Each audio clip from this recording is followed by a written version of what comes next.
Olá, amigos e irmãos, 16º dia do nosso desafio. Vamos lá? Início do Evangelho de Lucas. Cumpre a nós aqui apontar algumas diferenças, né, entre Lucas, Marcos e Mateus.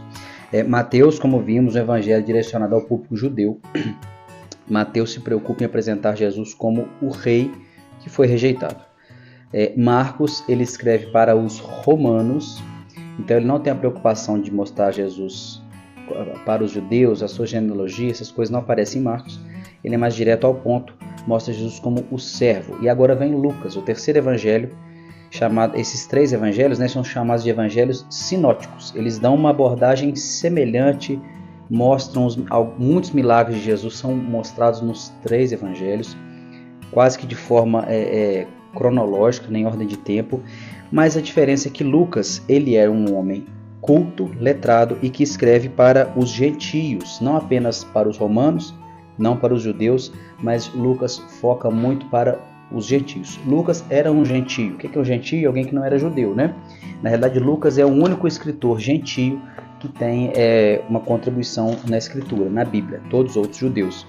Então, Lucas, ele escrevendo para o povo gentio, ele dá um apelo universal à salvação. Então, ele mostra Jesus aí como o Filho do Homem, né? Essa linguagem aparece muito em Mateus, focalizando muito na humanidade de Jesus. Jesus era um homem e a sua salvação era destinada a todos, não apenas aos judeus.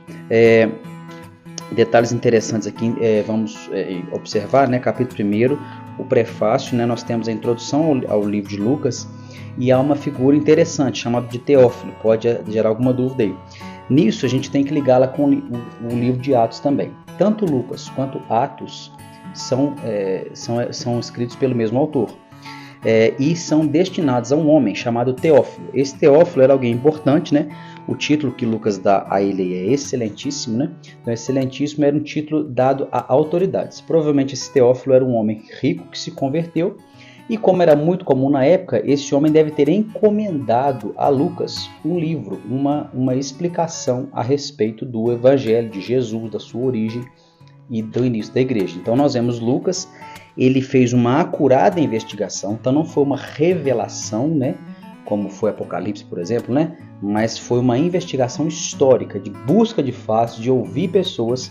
Lucas é assim, né, tanto em Lucas, que conta a história de Jesus até a sua subida aos céus, quanto o livro de Atos, que vai contar após a ida de Jesus aos céus, como que a igreja atuou, que a igreja fez. Então, Lucas e Atos são dois livros do mesmo autor, um seguido do outro, um é a continuação do outro, né? Então, o que nós vemos aqui nesses 3 capítulos da leitura de hoje? Nós vemos muitos detalhes a respeito do nascimento de Jesus, coisa que não aparece nem em Mateus, né? Então, nós vemos aqui como foram os detalhes do nascimento de João Batista, né, no capítulo 1, o que aconteceu, né, ali com os pais de João Batista, como que foi, né, o pai dele ficando mudo, porque duvidou, né, a felicidade de Isabel, e também no nascimento de Jesus, o que aconteceu antes do nascimento de Jesus, né, não apenas no nascimento, como Mateus relata, mas antes mesmo do próprio nascimento, como que foi que o anjo Gabriel visitou Maria, o que Maria disse, né. Então aqui nós temos muitas coisas importantes aqui no capítulo 1. Cumpre destacar aqui algumas, né? Maria, né? Essa mulher aí agraciada por Deus, né? Não é salvadora, né? Como muitos tentam colocar esse título nela, que ela nunca se colocou. Não é assim ao centro do Evangelho. Maria não é o centro, é Cristo, né?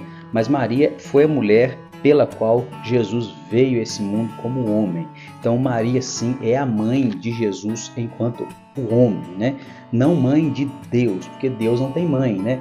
Deus é incriado, eterno no passado, não pode ser criado por nada, nada gera a Deus, mas Jesus, homem, foi gerado por Maria. Então isso não é uma mulher comum, não é uma mulher banal, mas é uma mulher que demonstrava extremo conhecimento da palavra de Deus. No Cântico de Maria nós vemos que é impregnado de citações aos Salmos, ao Cântico de Maria, de Ana, né, no Velho Testamento. Então essa mulher, ela vivia a palavra de Deus, tanto é que isso exala no seu cântico. Mas esse cântico traz algo interessante, né? Maria se coloca como humilde, como serva e como alguém que necessitava de um Salvador. Ela fala assim: a minha alma engrandece em Deus, alegrou-se em Deus, meu Salvador. Então Maria reconhece que ela precisava de um Salvador. Então ela não pode salvar ninguém, Ao contrário, ela necessita de ser salva, como foi de fato, como é uma serva exemplar do Senhor, né? E aqui uma palavra no capítulo 1, né? Maria agraciada, não cheia de graça. Alguém cheio de graça é que tem a graça em si, mas agraciada é alguém que recebe a graça, como todos os crentes, né? Lá em Efésios capítulo 1, versículo 6, você pode ler, vai ver que todos os crentes são agraciados também, né? Então, o capítulo 1, muitos detalhes a respeito do nascimento de João Batista, os cânticos, né? Tanto de Maria, quanto de Isabel, quanto de Zacarias. Então, é algo interessante demais, né? Muitas coisas importantes. Qualquer dúvida a respeito pode chamar ele no particular. Capítulo 2, né, de Lucas vai descrever o nascimento, né, propriamente dito, de Jesus. Veja a preocupação de Lucas com as datas, né, os dias, né, do César Augusto. Tudo isso aqui permite datar o nascimento de Jesus, né, porque esses são fatos históricos conhecidos. E aí tem o relato dos anjos e dos pastores, coisa que não há em nenhum outro evangelho. Relatos da circuncisão de Jesus, da apresentação de Jesus no templo, né? Esse homem Simeão e a profetisa Ana também relatados aqui no Evangelho de Lucas, e também um relato de Jesus ali no meio dos doutores aos 12 anos. É o único ponto relatado de Jesus fora do nascimento e do ministério. Esse evento aqui aos 12 anos de idade. Jesus estava ali no templo, perdeu-se dos pais, né? Os pais esqueceram ele ali em Jerusalém, né? Mostrando que Maria pode se esquecer, né? Então cuidado para não confiar a ela a obrigação de lembrar de você na hora da sua morte, né? Maria esqueceu Jesus. Então eles se encontraram depois, né? Maria tenta repreender Jesus, mas Jesus se justifica dizendo, olha, eu fiz o que qualquer criança faria, né? Estaria no templo aqui acompanhado de pessoas respeitosas, né? Respeitadas e conhecidas. Então Maria ficou admirada com aquilo. E aí em seguida, no capítulo 3, já dá um novo salto, né? Então no capítulo 1, o nascimento. No capítulo 2, nós temos aí esse salto aí de 12 anos, né? Jesus com 12 anos. E agora com Jesus com aproximadamente 30 anos. Aí mostra a pregação de João Batista, que tem outros evangelhos, né? Chamando aí de raça de víboras, pessoas que não produziam frutos de arrependimento. Também João ensinando, né, o que era o arrependimento, que é simplesmente fazer as atividades cotidianas de modo honesto, né? Versículo 14.